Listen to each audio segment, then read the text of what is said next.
Helena felt it in her bones before she felt it on her skin. She sat on frozen pavement near an alley that smelled of rain and waste, hugging her knees tightly. The cardboard beneath her was wet. The jacket had once been warm years ago. Now it was only a useless memory on her back. Her fingers were purple, her nails pale, her lips pressed together, fighting pain in silence. She slowly lifted her head. The city was not asleep. Headlights crossed her face. Music leaked from cars. No one looked down. Helena learned something cruel about cities. They do not see you when you fall. They only notice if you are still standing. And she no longer was. Her eyes burned not only from cold, but from a tiredness no sleep can fix. The kind of tiredness that comes when hope leaves. She rested her forehead on her knees. Her breath came out in white clouds, each one weaker than the last. In a voice barely there, she whispered, "God, if you are there, take me now." The street did not answer. The buildings said nothing, and God remained silent. The siren tore through the night like a scream that refused to be ignored. Inside the ambulance, Helena lay still. Blankets were wrapped around her with urgency. A paramedic checked her pulse. "It's weak," he murmured. Eduardo trembled more than the cold, knowing she almost vanished unseen. At the hospital, the doors flew open. Nurses rushed. Lights flashed, and Helena disappeared down white corridors. Eduardo was left alone, with silence, with the weight of having money and power, but no power over life. Time stretched. He walked, stopped, tried to pray, but no words came. A doctor approached. "She has severe hypothermia, dehydration, and infection." Then added, "1 more hour outside." She would not have survived. Eduardo closed his eyes. Relief came first. Then guilt. Helena woke slowly. Everything was too bright, too clean. The pain, too much. "Where am I?" Eduardo woke in the chair. "You're safe." "Who are you?" "My name is Eduardo. Why am I here?" "You collapsed on the street. I brought you." Tears came. Eduardo said softly, "I buried my mother today." Helena asked. Then, "Why are you here?" "Because I ignored too many people. And this time, I couldn't." Helena stayed in the hospital for weeks. Her body healed in pieces. Her heart, differently. Eduardo came every day, sometimes with coffee, sometimes with words, sometimes just presence. "Why do you care?" "Because I forgot what people looked like." One day he asked, "Where will you go when you leave?" Silence answered, "My mother's house is empty. I don't belong there." "You don't belong on the street. What if you regret helping me?" "I already regret not helping others." After a long silence, Helena said, "I'll try." The house was not a palace. It was warm, alive. She stepped inside, and fear stayed outside. That night, Helena slept. No hunger, no pain. For the first time in years. The first morning in the house, Helena did not open her eyes. She stayed still. No sirens, no voices, no hunger. Only silence and warm sheets. She opened her eyes slowly. The ceiling felt unfamiliar.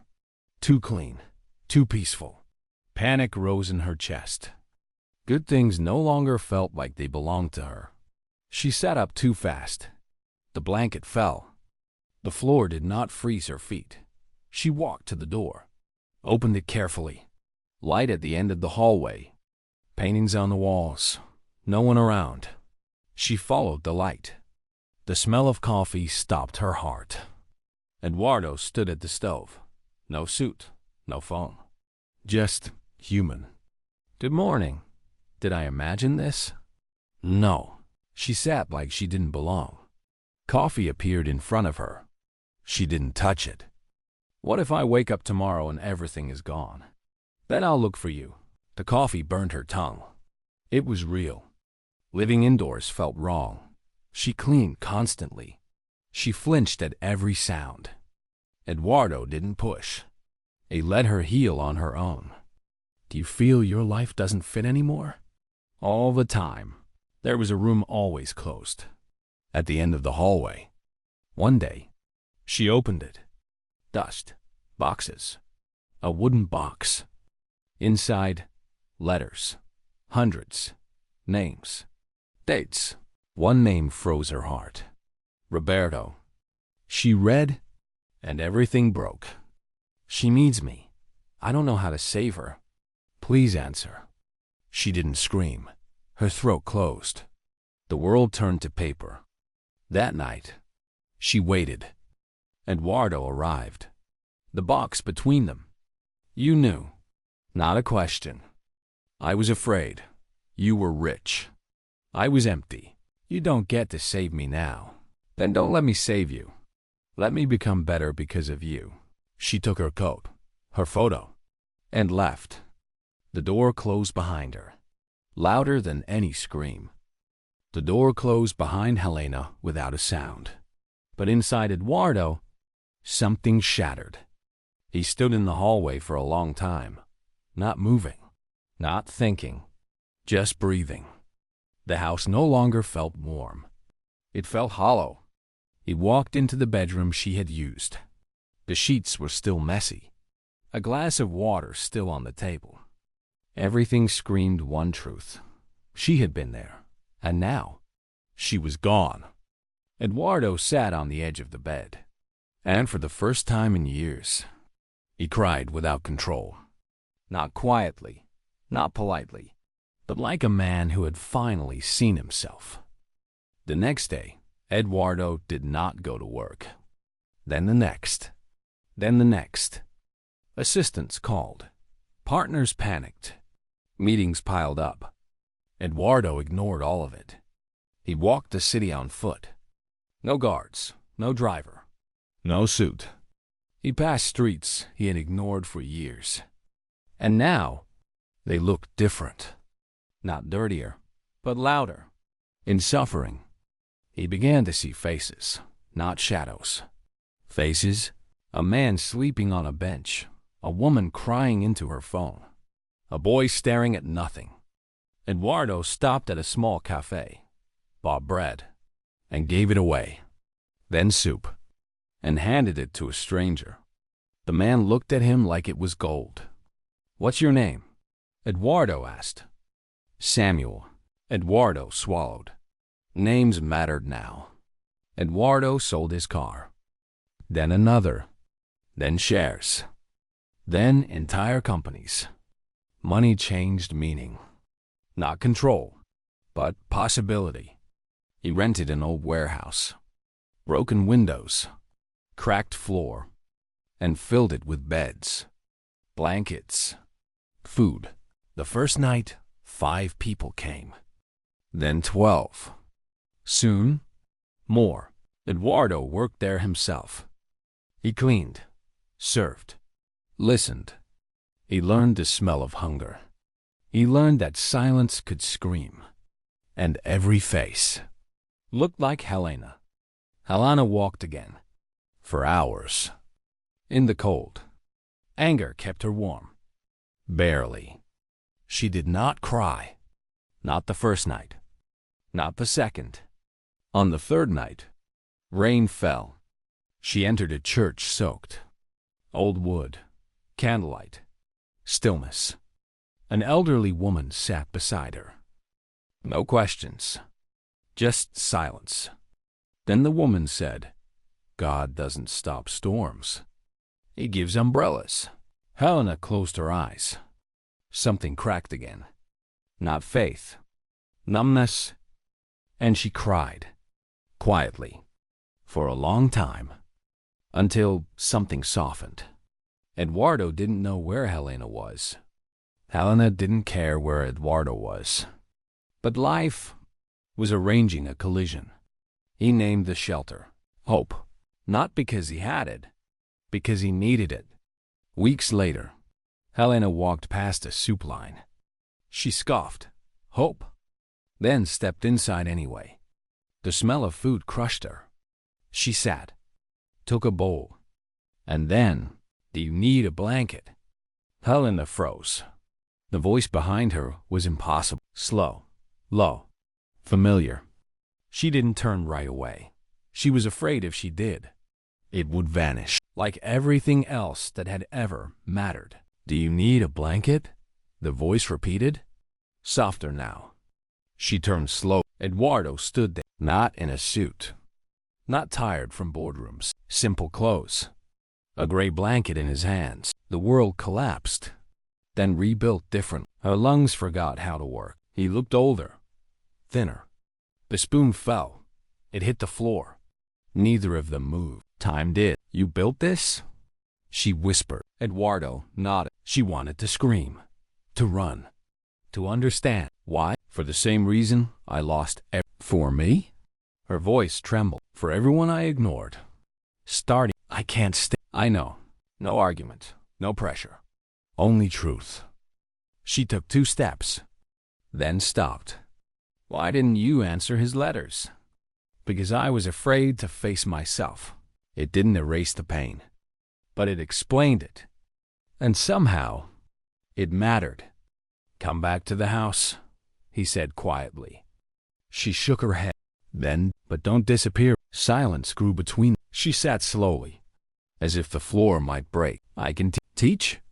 They can't read." "I know what that feels like." "I'd be honored." They found an old board, a broken marker. 3 letters appeared. A B. A woman raised her hand. "I never learned my name." Helena swallowed tears. "Today, you will." And something warm filled the room. Not happiness. Hope. Helena stayed. Not in the house. In the shelter. Eduardo never insisted. Never asked. He waited. Then one day, "I don't know how to forgive. I don't know how to deserve it." They laughed quietly. Then they cried. Eduardo had not planned that day. Some days were simply heavier than others. That afternoon, he called Helena into the small office at the shelter. Not as the owner, not as a man of power, but as someone afraid. She entered slowly, not suspicious. Just tired. "You wanted to talk?" Eduardo stood instead of sitting. A small envelope in his hand. Old. Yellowed by time. He turned it over and over. "I found something." Helena crossed her arms. "Another truth?" "Yes." He handed her the envelope. Her name was written on it. Not Roberto's handwriting. Not his. She swallowed and opened it. The room disappeared. "If you are reading this, it means my son failed you, and tried to fix it too late." Her hands trembled. "I read your husband's letters." I begged my son to answer. He didn't listen. Fear made him silent. Tears fell before she realized she was crying. "You were never invisible to me. I never met you. But I prayed for you." Eduardo looked down. "Money is useless in front of pain. Some lessons arrive only when we break." She pressed the letter to her chest. "If you forgive my son, do it for yourself. Your heart deserves peace." Her legs failed. She sat. Not by choice. The house was never meant to be. It was meant to shelter someone who had already lost everything. She read it again. Then again. Her vision blurred. "If you accept it as just, not charity." She folded the letter. Her breathing was uneven. Eduardo opened a wooden box. Inside, a key. He didn't hand it to her. He waited. "So that's why. My mother wrote it before she died. I don't know if I deserve this, and I know I didn't." She closed her fingers around the key. Not tightly, gently. That evening, Helena returned to the house. Alone, not as a guest, but as something closing a circle. Room by room, touching walls, breathing deep. In the bedroom, she sat on the bed, ran her fingers over the covers. "I survived. For the first time since Roberto died." Not hope. Not joy. Peace. She returned to the shelter. Not because she had to, because she wanted to. Eduardo was still there, lifting boxes, organizing supplies. She watched him. You should have listened. I know. You're listening now. Does that change anything? She thought. It changes tomorrow. Forgiveness did not arrive loudly. It did not come in one single moment. It came quietly, like a thin line of light through a closed door. Helena did not wake healed. She woke tired, but not empty. She returned to the shelter every day, not because she felt strong, but because people needed her, and that gave her strength she did not have alone. Some days were easy. Some were heavy. She would help a woman spell her name, then cry in the bathroom. She would smile for a child, then go quiet washing dishes. Eduardo never asked questions. He learned something Helena taught without knowing. Love must wait. So he waited. Eduardo lived differently now. Smaller rooms, older clothes, fewer numbers, more faces. He learned to listen, not with answers, but with silence. Men told him stories no one had asked to hear. Women cried without fear in front of him. Then another. I thought helping meant fixing, he told Helena. Now I know it means staying. She nodded. Yes, that's the hardest part. The classroom grew. Wooden chairs replaced plastic ones. Markers arrived. Books were donated. Children arrived afraid, left smiling. Adults arrived ashamed, left standing taller. One day, a boy stayed behind. You don't treat us like we're broken, because you're not. Evenings became shared. Soup, bread, quiet music. Sometimes words, sometimes silence. But silence felt safe, not empty. One night, they walked together. The streets were no longer cruel. You never say his name, Helena said. Eduardo swallowed. Roberto, she whispered. Eduardo nodded. I want him to exist here. He does. And for the first time, she believed it. The shelter grew faster than Eduardo ever expected. More people arrived. More stories. More suffering. And with it, more problems. Donations did not always arrive on time. Volunteers burned out. Supplies disappeared. Not from theft. From hunger. Eduardo spent nights calculating. Not profits. Possibilities. Then he saw the truth. They were close to running out. He did not tell Helena. Not yet. He did not know how to say it out loud. One evening, Helena noticed his eyes. Not sadness. Fear. Not tired from work, but from worry. Talk to me, she said. He hesitated. Then he told her. The shelter is dying. Helena closed her eyes. Not from shock. From knowing. How long? 3 weeks. Maybe less. Silence. Then she whispered. Then we don't stop. We gather. They organize meetings. Made calls. Sent emails. Knocked on doors. Many did not open. Some apologized. Some ignored. One man smiled and refused. Helena laughed in disbelief. They think we're invisible. Then we make noise. One night, the truck did not come. No food. No message. No answers. Eduardo walked through the shelter. And inside all of that, with empty hands. People waited with empty bowls. Helena stood in the center. We still have each other, and that matters. A man stood, angry. You can't feed hunger with words. I know, Helena said, but I will sit with you inside it. And she did. They ate less, but no one ate alone. Days later, something changed. A journalist arrived. No call, no warning. Someone had written a letter. No name. Only a story. The woman who taught. The man who served. The place that refused to disappear. The story went to print. Then online. Then everywhere. Donations returned. Help arrived. The shelter lived. Not because money came, but because truth did. The shelter no longer felt temporary. It felt permanent. Stronger. The roof was fixed. The lights stayed on through storms. And people stayed. Not because they had to, but because they were seen. New beginnings appeared every day. A mother found work. A boy went back to school. An old man learned to read his medicine. Helena watched quietly, not with pride, but with humility.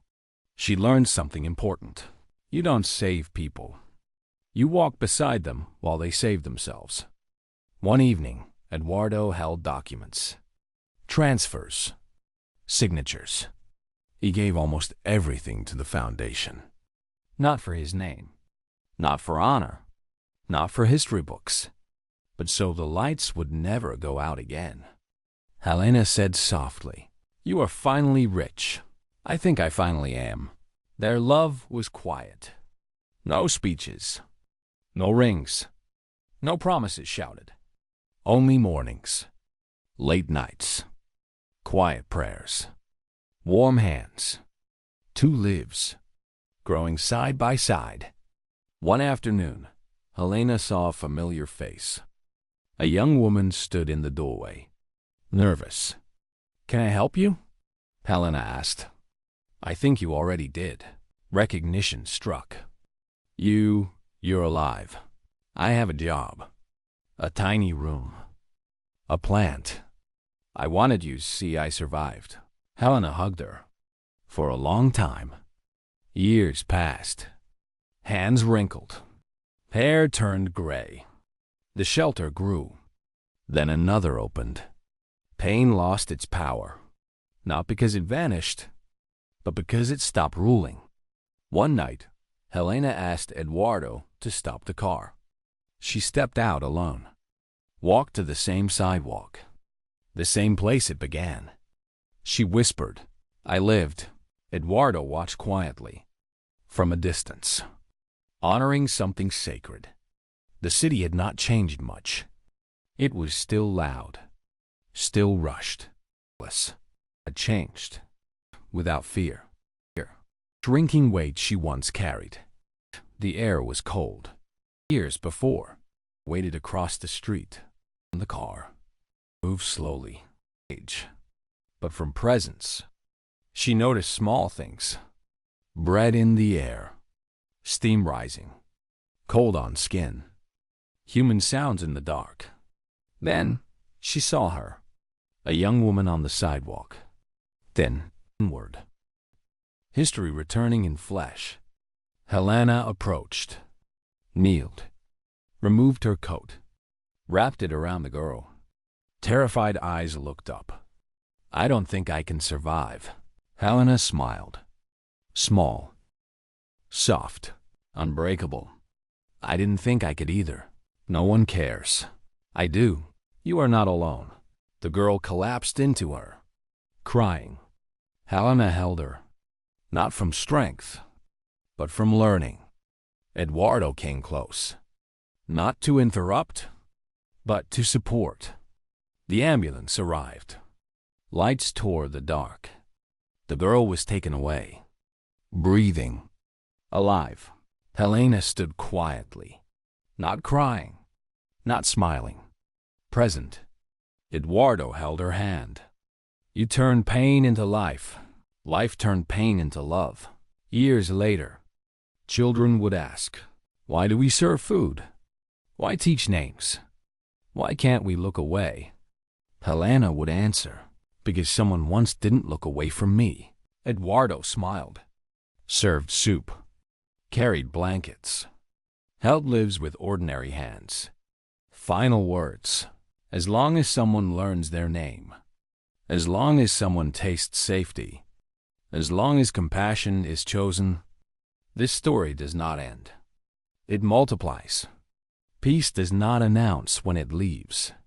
It simply vanishes one morning. Helena noticed it first not as fear, but as silence.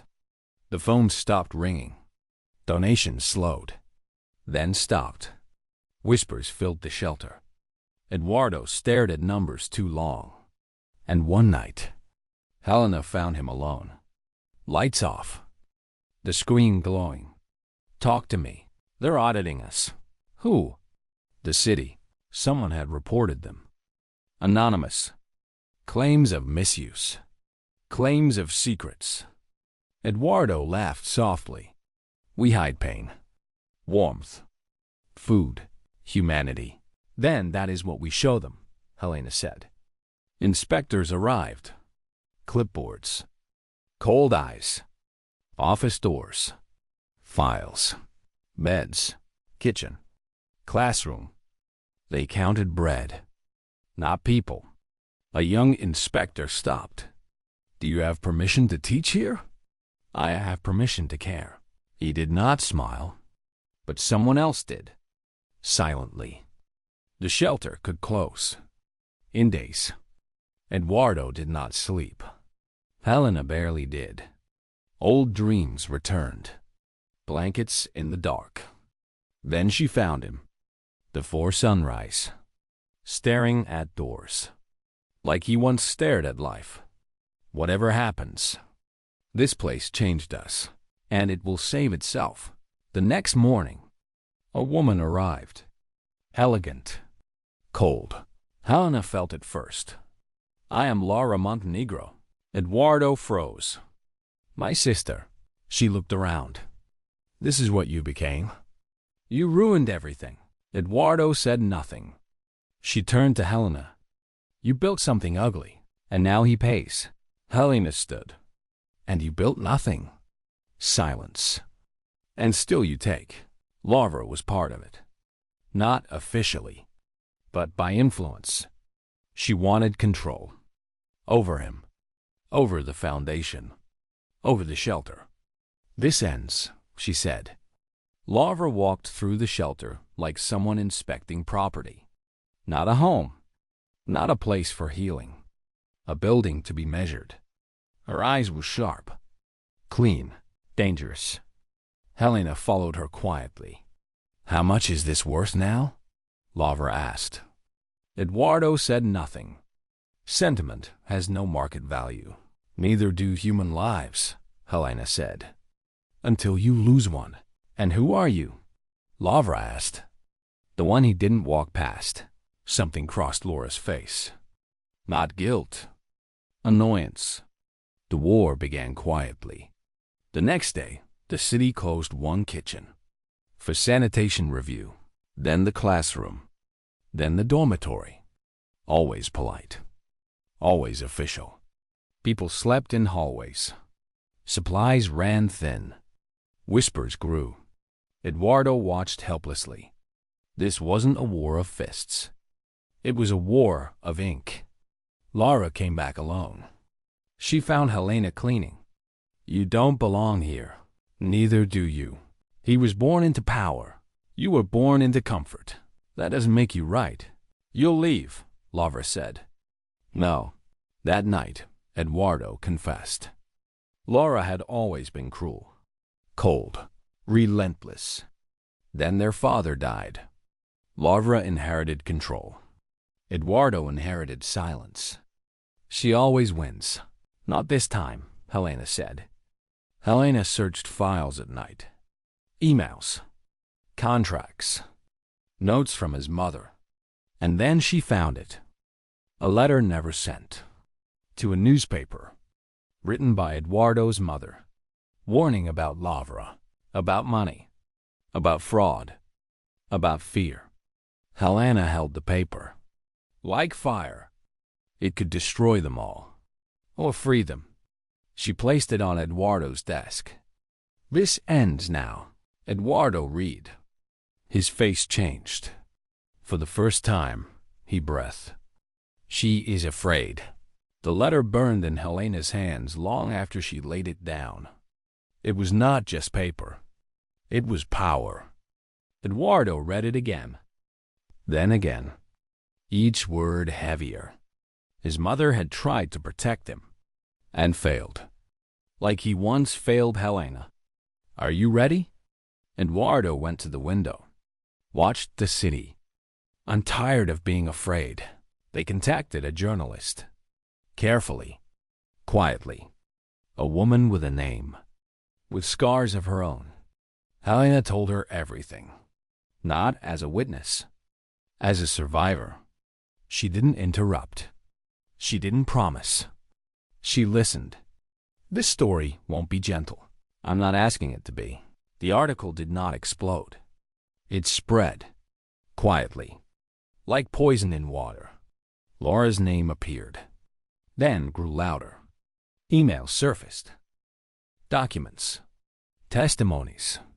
The city could not ignore it. Investors walked away. Courts listened. Laura arrived furious. You ruined everything. You ruined yourself. You think this ends with paper? It ends with truth. She left shaking. For the first time, not in control. The shelter closed. Temporarily. Investigations began. Staff sent home. Doors locked. Eduardo whispered, Was it worth it? I don't know yet. The city answered. Voices gathered. Signs lifted. Don't close hope.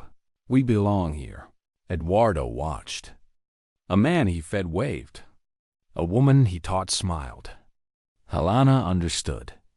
The shelter was never only theirs. The courtroom did not care about emotion. It cared about proof. Screens lit up. Files were read aloud. Years of control unfolded in days. Laura did not move. Names she erased were spoken clearly. The judge listened. The city listened.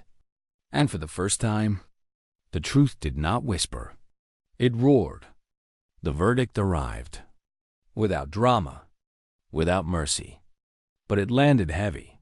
Laura lost authority over the company, over the foundation, over her own name. Charges were filed. Accounts frozen. Silence returned. Different this time. The shelter reopened. Slowly, carefully, but fully. New funding arrived. New protection. New life. Eduardo walked the halls again, not waiting for collapse, but standing upright. Helena returned to her classroom, chalk in her hand, voice stronger. Children returned. Adults returned. Hope returned. One night, they sat on the back steps. No crisis. No noise. Only quiet air. You stayed, Eduardo said. You changed, Helena answered. I love you. Not because you saved me, but because you refused to let me stay small. And I love you. Not because you rescued me, but because you stayed when it was hard. No kiss. No show. Only hands touching. And that was enough. The story continued. Another shelter opened. Then another. Voices were found. The lost found place. On one cold night, Helena saw another shadow. On another sidewalk. She walked closer. Kneeled. Offered her hand. You are not alone. The city still moved fast. But inside the shelter, time had learned to walk. Years passed quietly. Eduardo aged into his work. Not tired. Transformed. Silver touched Helena's hair. Not from age, but from living. From listening through nights. From teaching through days. A new generation arrived. Children who once came with empty hands returned with futures. Diplomas. Work. Purpose. One evening, a quiet boy stood in Helena's classroom.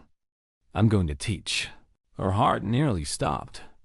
Not from pain, from pride.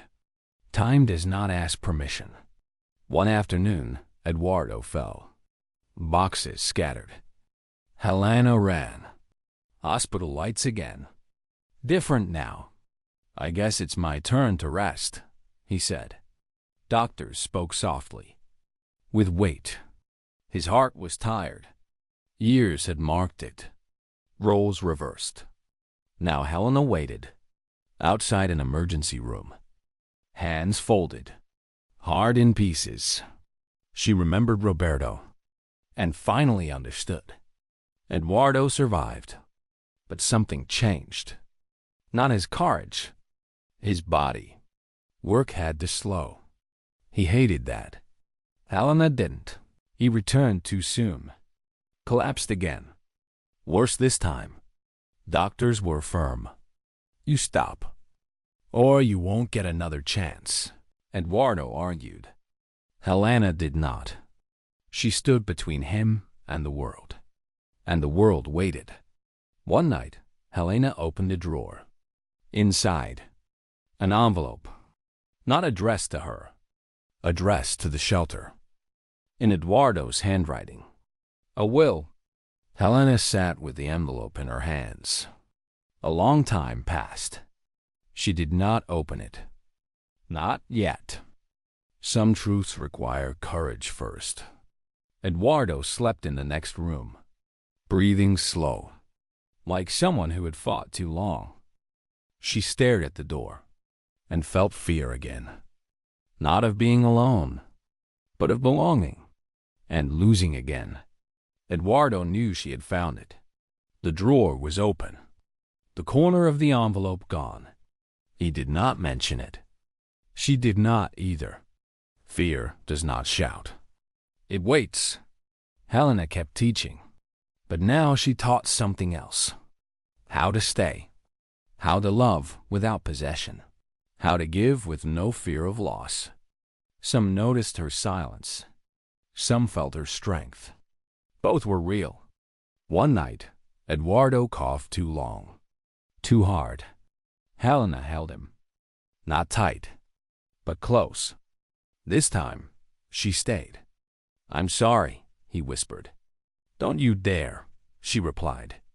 The next day, she brought the envelope, placed it between them. Eduardo sighed. You weren't supposed to find that yet. So there is a yet, she said. He nodded. Yes. Silence settled. Heavy, not empty. I'm not afraid of dying, he said. I'm afraid of leaving you alone. You didn't leave me when I was broken, and you repaired me when I was hollow. She took his hand, held it. Then don't disappear. Inside this envelope. Eduardo did not speak first. He looked at Helena's hand on his. I don't want kindness born of fear. I'm not afraid of your ending, she said. I'm afraid of your silence. His lips trembled, and he allowed weakness, for the first time in a long while. That night, the letter was opened. Not dramatic, not poetic, honest. Do not keep this place open in my name. Keep it for those who thought they had no place. And to Helena, thank you for staying. When leaving would have been easier. Helena pressed the paper to her chest. Not to hold him, to breathe.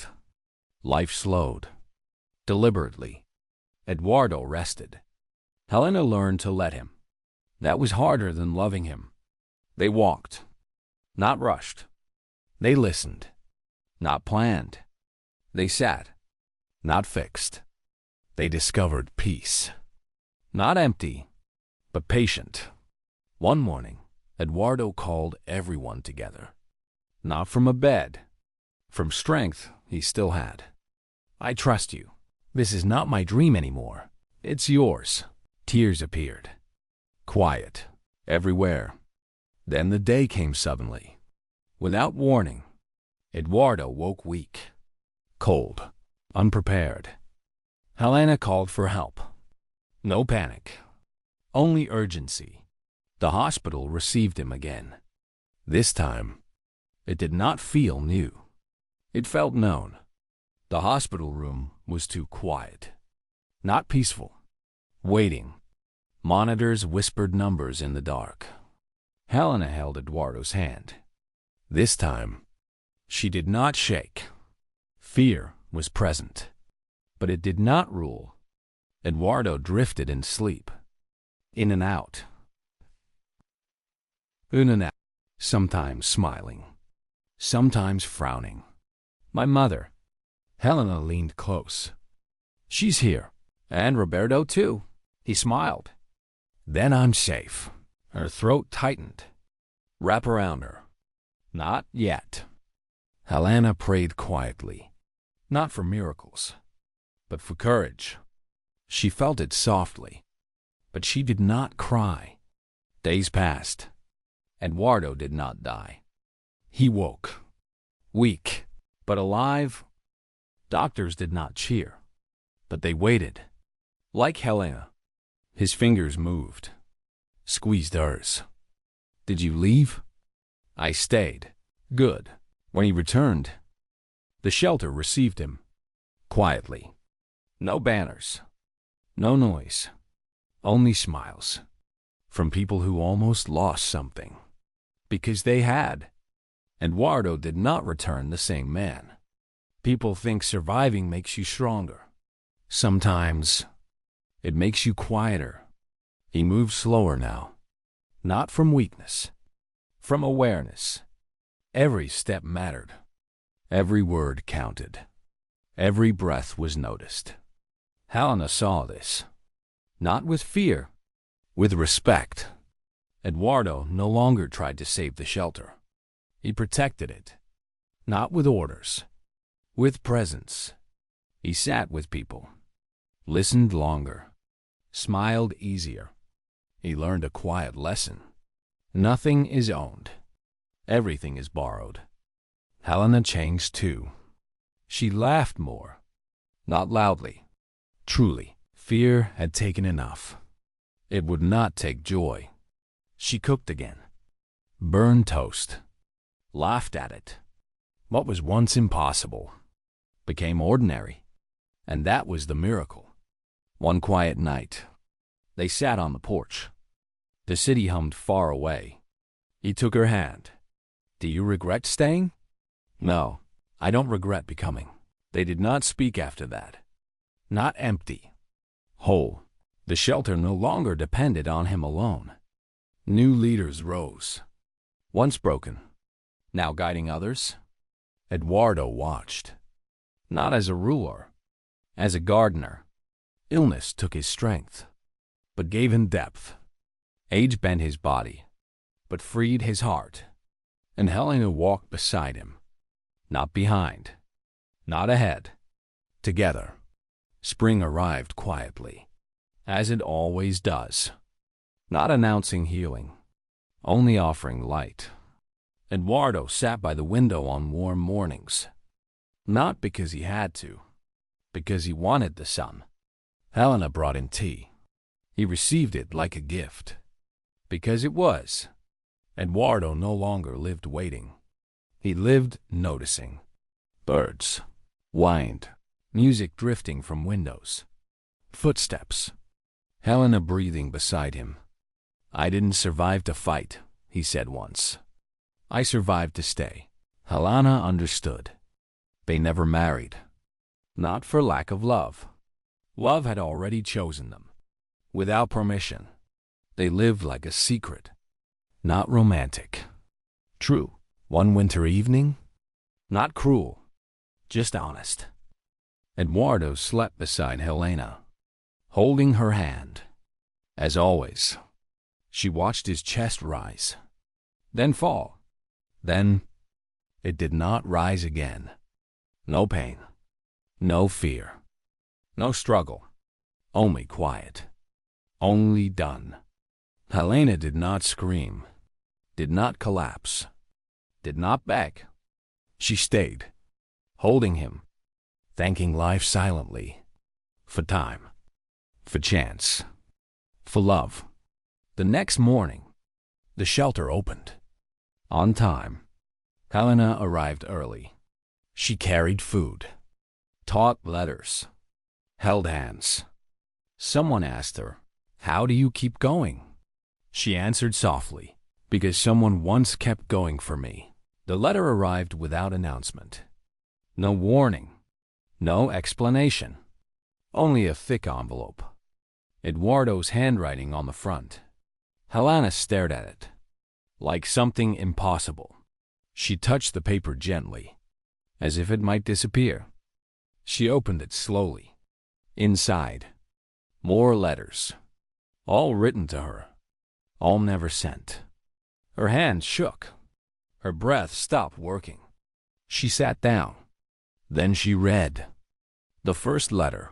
If you are reading this, I did not find courage in time, or time found me first. I need you to know this. Loving you scared me more than dying, not because of pain, but because you changed me. Helena closed her eyes. Tears fell. She opened the next. Another truth. I almost told you everything.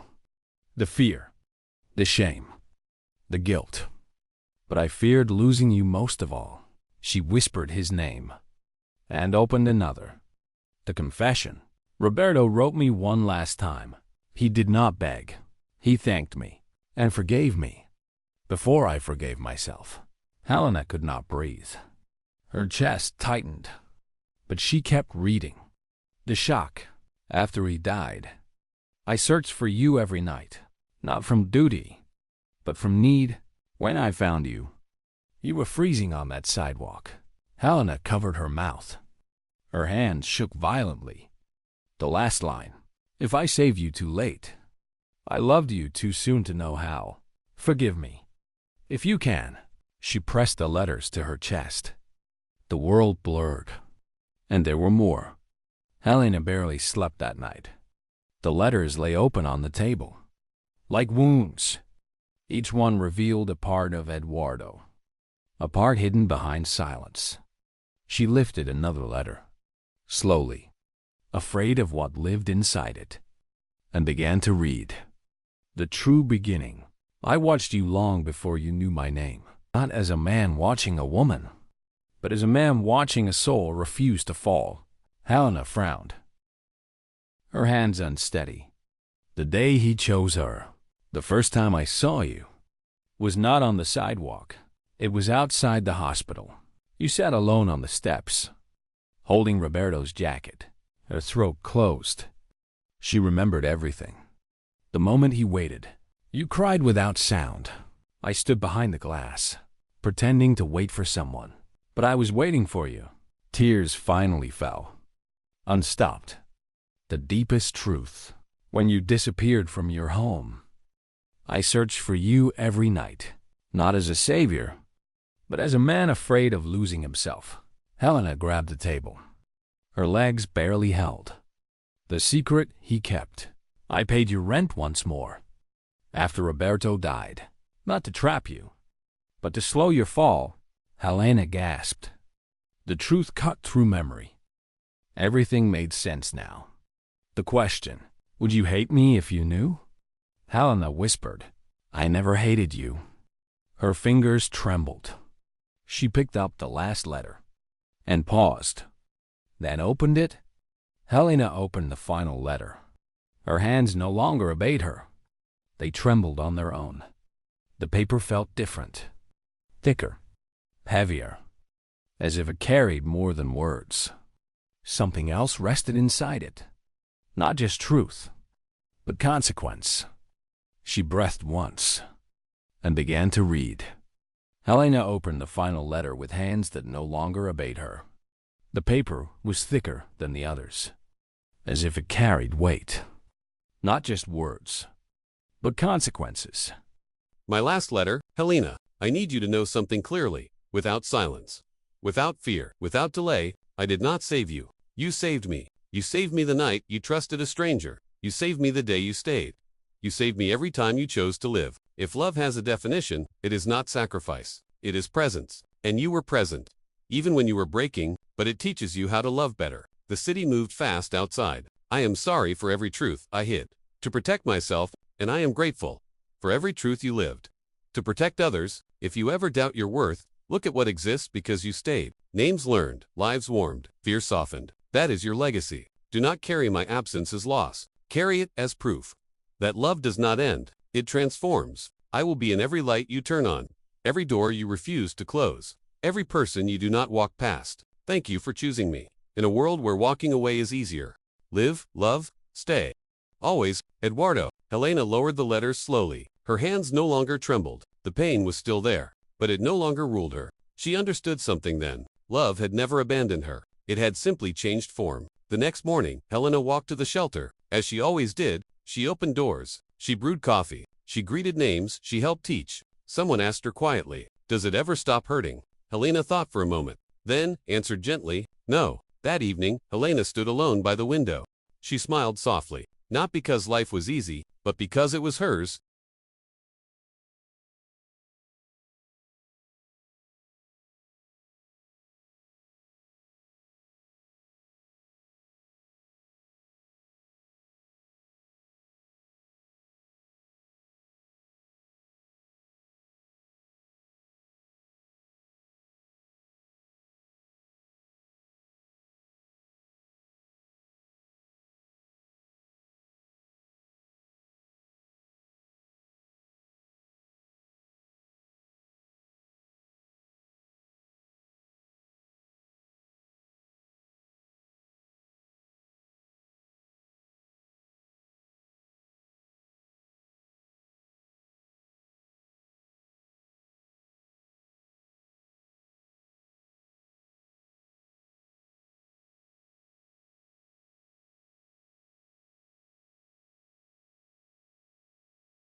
And somewhere inside the quiet,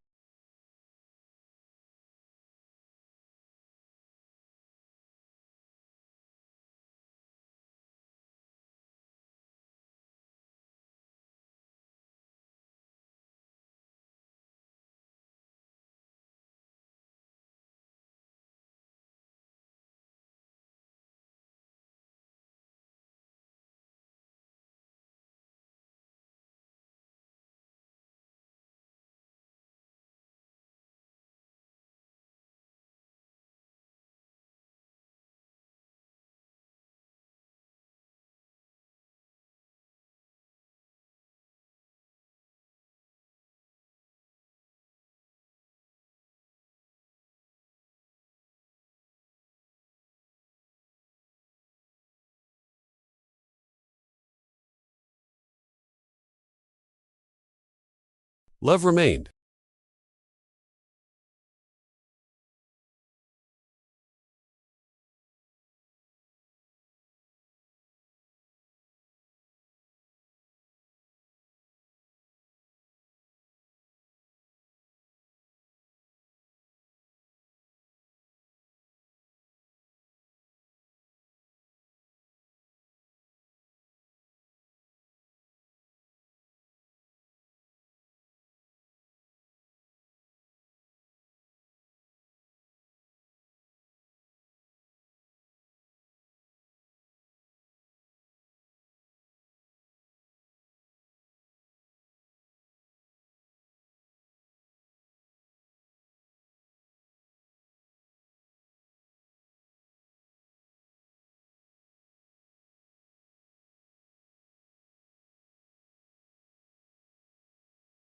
Still choosing to stay